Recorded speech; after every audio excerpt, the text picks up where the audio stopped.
Hi, this is Michael Buffer, and welcome to the BoxHard Podcast. Hello, everyone. This is Mikey Garcia. It's the monster from the swamps, Regis Rougarou Prograis. Hey, what's up? This is King Carlos Molina, former IBF world champ. This is Michael, the Bounty Hunter, 2012 Olympian and your people's champ. This is Charlie Edwards, flyweight champion of the world. This is Fast Eddie Chambers, and you're listening to the BoxHard Podcast with my main man, Joey Coastman. Hello everybody and welcome to episode 326 of the BoxHard Podcast. I'm your host Joey Coastman. I'm joined as ever by former heavyweight world title challenger Mr. Fast Eddie Chambers. Eddie, how you doing, man? I'm good, my man. How about you?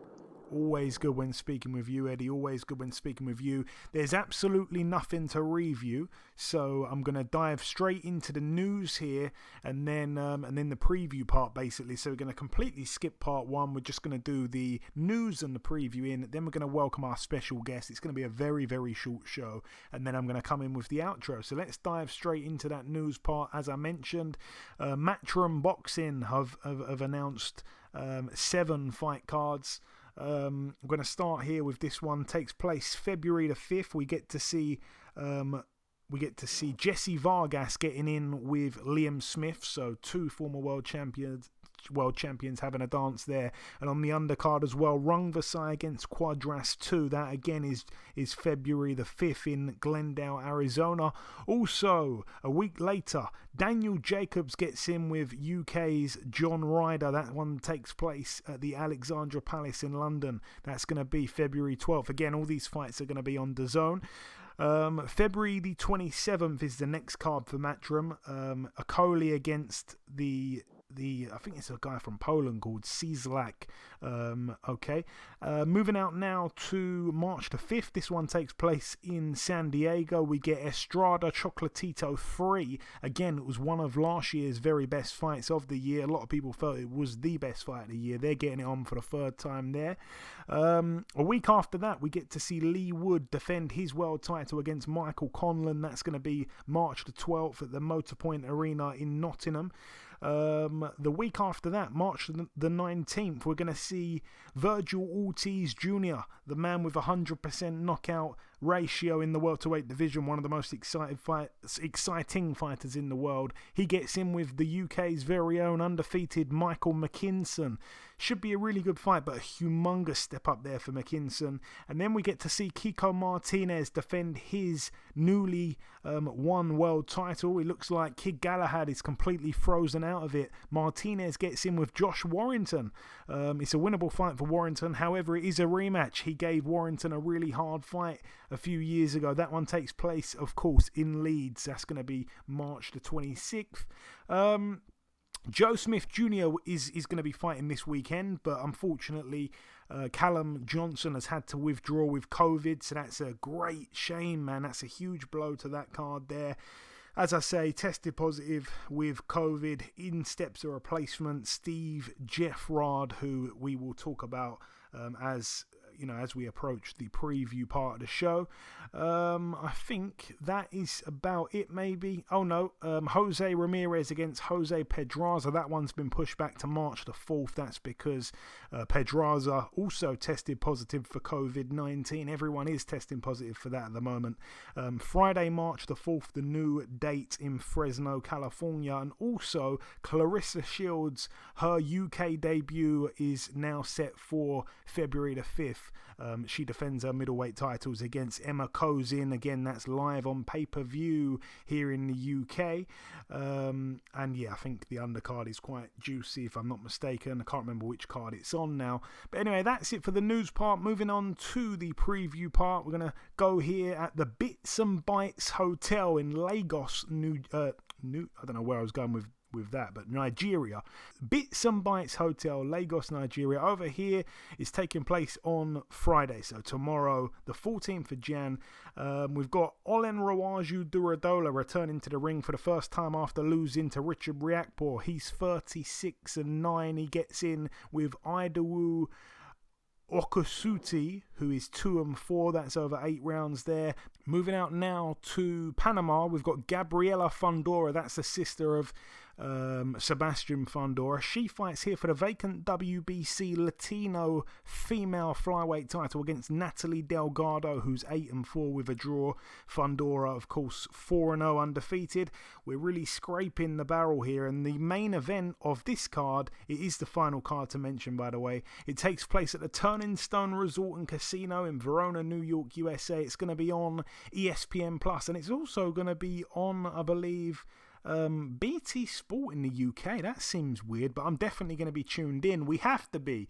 It is, of course, Joe Smith Jr., a guy that I don't think anyone can really hate on. He's just a very average Joe. That should be his nickname. We all like Joe Smith Jr.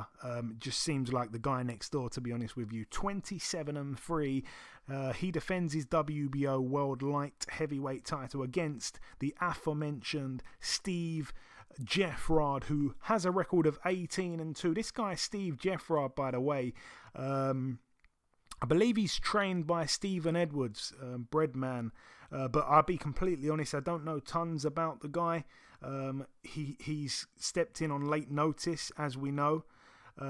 Actually, it says here that it's going to be on Sky Sports, so I'm not sure right now if it's going to be on Sky Sports or on BT. But anyway, this guy, Jeffrard, his 2 losses both came in his first 2 pro fights. He was TKO'd in round 3 against a guy who was 2-6, and he lost a split decision over 4 rounds, which, you know, can almost be kind of questioned, against Travis Reeves, who some people might remember that Anthony Yard blew him away in 5 rounds back in 2019. So that's his 2 losses there. But since then, he seemingly has improved. Not a lot of standout names, but, you know, his most recent kind of wins, like last time out against Denis Grashev, a win there on points. He knocked out Dmitry Sukotsky. You know, then it's not fantastic, but what can you kind of do on late notice? He's got 12 KOs. I don't know the guy very well, Eddie. If you know Steve Jeffrard, then please enlighten me. But if not, then let's talk about how much we all like Joe Smith Jr. You can't dislike this guy. No doubt about it, man. Like that blue collar kind of worker, you know what I mean? Not necessarily your average guy because he's a fighter, but has a real good mentality toward people, just in every way. You know what I mean? He's kind of a guy that you can respect, and you want. And it's kind of like the underdog as well, in a sense, and not necessarily in this situation, but in most other situations, he would be like the underdog that you kind of want to cheer for and see do well. But yes, Joe, I can agree that I don't know very much about this other guy, but I know Stephen Edwards. If that's who I'm thinking, the Breadman, from I know him, and I do know that he's the kind of guy who, if he's going to train somebody, he's going to have confidence in him. So the kid must have something, you know what I mean? And Bernard Hopkins lost his very first fight back in the day, you know what I mean? And then he turned out to have a Hall of Fame career. So just because you lose your first fight, even your first 2, doesn't necessarily mean anything in the grand scheme of it, as long as you can recover and you can improve and get to where you need to be. Circumstantial, sometimes you get caught, you get knocked out like he did, you lose a split decision. There's a guy by the name of I can't remember now. I can't remember his name. Young kid. And he's a good, like he was a good kid. He was around our gym. He fought a dude that turned out to end up being a world champion, and he lost to him by split decision because of like points being taken off because of a mouthpiece. So if you go back and look at that, he could have ended up being, if you look at that, he would think that kid end up being a world champion if he would have stuck with it. This kid loses a split decision just like this other kid did I'm mentioning. This guy's sticking with it. There's a possibility that if he comes out on top here, I don't want to see Joe Smith lose, but he can end up being something later on. I'm just saying, just because you lose your first fight or your first 2 doesn't mean your career's over. Keep fighting, keep pushing. Yeah, for sure. But no, I mean, Joe Smith is on such a run. It all started back in June 2016 when he knocked out in just one round Andre Fonfara. Then, of course, he came back and knocked out of the ring and ended his career, the aforementioned Bernard Hopkins. He come back, he lost a fight against Sullivan Barrera in which he had Barrera down in the first round, but then I think he had his jaw broken. He lost unanimously over 10. He come back with a first round knockout win just to get back on the win streak. Then he lost, of course, a world title fight against Dimitri Bivol. He went the distance with him. He's always been a tough guy that we all want to root for. Then, of course, he had the fight with Jesse Hart, who we like as well. Jesse Hart, he had him down. He won a split decision over 10. It was really close. That is when he upped a gear once again by knocking out Alida Alvarez in 9 rounds. It was a brilliant knockout as well. It was one of the best ones of 2020. Then, of course, 2021, after a few pullouts and stuff, he did finally fight for a vacant world title and he beat Maxim Vlasov in a really close fight. Could have gone either way. And then, of course, his first defense was going to be against Callum Johnson, which someone would have been knocked out for sure. There's no way that one would have been going the distance. It's a very sad situation that fight's fallen through. Again, I think they had a couple dates for it, and Callum Johnson, you know, he's going to have to go back and hopefully recover from COVID and then get him back, hopefully, with the next shot after this. I don't know if it's going to end up being that smooth. It never seems to be that smooth in boxing, but hopefully that's a fight that doesn't disappear. And we know that Joe Smith as well, I had him on the show a few weeks ago. We know as well that he already wants to get back in with, not get back in, but he wants to fight Beterbiev desperately. He wants to have, I think, the rematch with Bivol, and he even said he'd welcome the Canelo fight, which I'm sure everyone, including yourself, Eddie, probably would if it was on the table somewhat. So very exciting for Joe Smith, and one of my favourite fighters to watch. I've said it many, many times. But that, though, brings, I guess it's part 1 to a close, because we've done the stuff that we normally do in part 2, the news and the previewing, but there was nothing to review. So that's part 1 done. The final thing that we're going to do before I eventually come in with the outro is it's now time to welcome our special guest on this week's podcast. Ladies and gentlemen, please welcome the reigning WBC featherweight world champion. It is, of course, Mr. Gary Russell Jr. Gary, welcome back on the show, my man. Thank you for having me. I appreciate it. Always a pleasure speaking with you, Gary. So we last spoke in January of 2020, so 2 years ago exactly.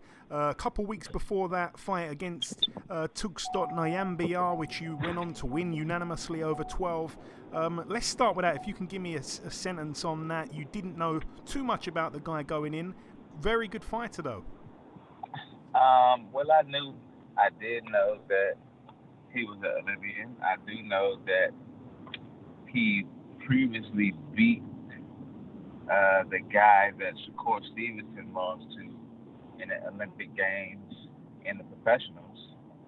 So it speaks levels on his pedigree as a fighter and the skill set in which that he brings. He's definitely a tough competitor from Mongolia. He came to bring his best, and that's what he did. Yeah, and it was another good win for fight. you. Yeah, no, definitely another good win for you. Again, we spoke just before the whole pandemic kicked off. I wanted to ask how rough the pandemic has been on you. Obviously, you haven't boxed for almost 2 years. You tragically lost one of your younger brothers in the time that we last spoke. Just tell me about how it's all been for you and the family. It's been hectic. But it also showed me how prepared as well as unprepared a lot of people are in today's society. You know, I was grateful that I'm one of these type of individuals that wants to be self-sufficient, you know, and wants to have the ability to not have to depend on society. I want to instill that into my children, you know, so it was so crazy that I was already in the process of getting my children to grow their own garden, grow their own fruits, their own vegetables, you know, and everything else. I'm a hunter, so I don't mind getting in the field, putting some food on the table. Out here where I live at, you know, they have deer, they have turkey, you know, they have all of that type of wild game out here. I know how to harvest it and put food on the table for my babies, and my babies don't mind getting out there in the field, getting in the garden, and getting their hands a little dirty with the fruits and vegetables and stuff. I think that played a big part because once they started shutting down some of the grocery stores and you couldn't leave out of your house and after a certain time and stuff like that, it showed me how prepared me and my family was during the time of doing something like that. So it showed me that I was on the right track. Yeah, I mean, you got your farmer on. Obviously, in the time since we last spoke, your two brothers, Gary Antonio, Gary Antoine, both have looked really good in their fights as well since then. Back onto yourself. Throughout the last few years in your career, Gary, their one frustration has just been the lack of ring activity. I know that's not always, in fact, it's probably never your fault, your intention. This is the longest layoff of your career, though. Do you have any concerns about any ring rust going in here? Maybe not much concerns. I'm one of them type of people that I'm never really out of the gym. I don't train as if I'm getting ready for a fight, but I always trying to keep my wheels spinning. I think a lot of these guys is in the upper echelon, like a Gervonta Davis or these guys like that, they're not willing to take a fight with me. I think they want me to show signs of maybe ring rust or something like that before these guys are willing to step in the ring to compete against me. This is the reason why I continue to compete against my mandatory challenges. It's not been my fault. It's not at the fault of me. I've been willing to fight whenever, wherever, and whoever. The problem is I can't fight by myself. I got to find someone to get in the ring. So when people come and they say, well, you don't fight but once a year, or you haven't fought once a year, I think the fans as well as the media need to hold themselves somewhat responsible for that. The fans are getting bamboozled because the fans want to see the best fight the best. If you're a competitor, you will want to push yourself to be better than everyone, which means compete against the best.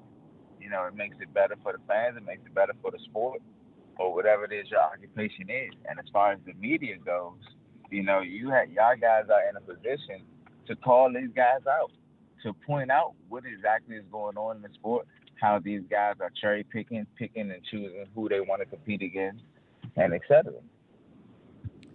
Gary, your preparation for this fight, am I right in saying it's been a bit different? You haven't had your father there to help you out prepare this time?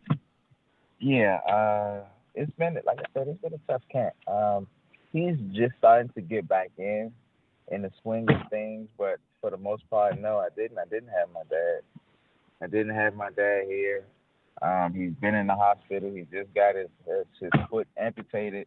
So he's been in and out of the hospital due to diabetes, stuff like that. So it's been very difficult for me to actually train with the tutelage of my dad. Me and my younger brothers, we've been doing it, and I mean, he's here now, so I'm grateful for it. But I know his health is still not at the best. So it's been a little difficult, but we never do no whining, never do no complaining. We just make the best of whatever it is, so. No, I respect that, and I wish your father a speedy recovery. Your fight against, obviously, Mark Magsayo takes place January 22nd in Atlantic City. Did you happen to see his brutal knockout? It was one of the best knockouts I've seen all last year against Julio Ceja. I did see the knockout. I didn't watch the actual fight, but I seen clippings of it. I seen that he got hurt. He got dropped, and he was down on the scorecards, and I seen that he needed a knockout to win that fight. Yeah. I mean, yeah, you're probably right. Obviously, Magsayo being a young undefeated fighter, all these fighters from the Philippines are very proud men. He's promoted by Manny Pacquiao. I think Pacquiao said that this guy's like his protege. What kind of statement are you hoping, Gary, to make here to remind people that you're still, all these years later, one of the best fighters pound for pound? The same statement that I've always looked to make whenever I compete. It doesn't change based upon my opponent. The essence of who I am is going to be the same. We can look at Manny Pacquiao as a legend in the sport, and I think it would be safe to say that he has a good eye on what he would consider talent, and for him to sign Mark to be one of his fighters and call him one of his proteges just speaks volumes on the ability that he sees within Mark, So I think it's going to be fireworks. I'm looking forward to it. I never turned down a good competition. I think I'm going to walk out the ring victorious. I look forward to proving my opponents my superiority.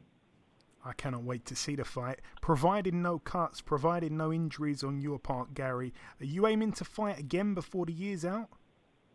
Of course. I think we have a good chance at fighting again before the year's out. We're fighting in the first month of the year, so no cuts, no injuries. I think we'll be able to swing right back around during the middle part of the year, with someone else.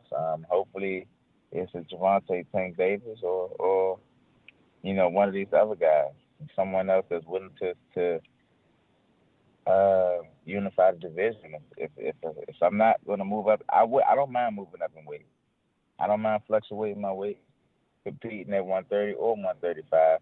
The only thing is I would not move and vacate my title to stand in line to be a contender or anything like that. If I'm going to move up in weight, I'm going to move up to compete against the champion. Yeah, that's fair enough, I think. You've called out all these fighters for a long time. I remember years ago interviewing you, you had these same guys on the tip of your tongue. If you could fight absolutely anyone in the entire world, is Gervonta Tank Davis the number one target for you? He would be oh man, it's I don't know if he would be the number one. It's real close. It's between him and Lomachenko. Okay. Him and Lomachenko. All right, I like those fights. Did you happen to see one of the biggest upsets actually of 2021?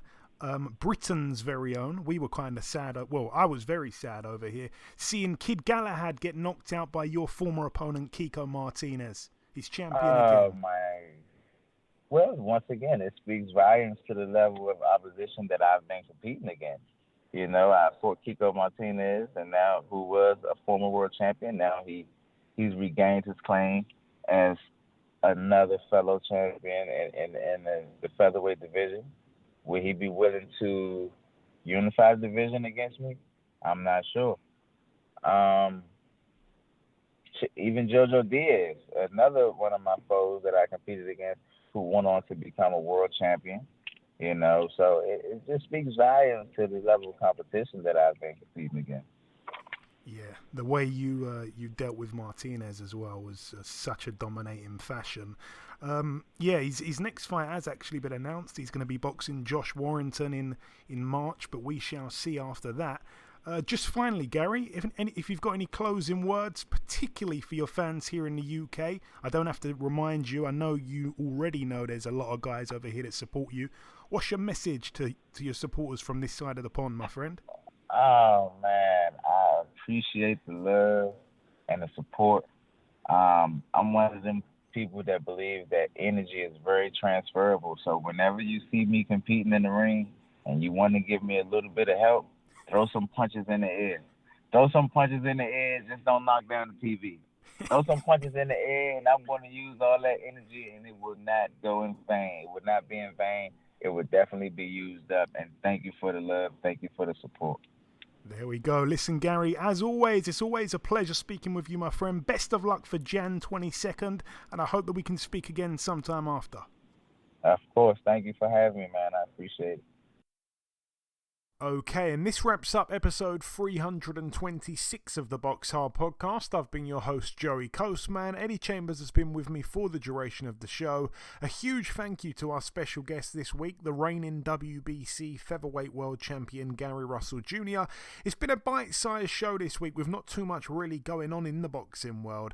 That's why it was such a short show. There has been one piece of news break whilst we've been recording the show. The Liam Smith and Jesse Vargas fight that we announced earlier on is actually been postponed.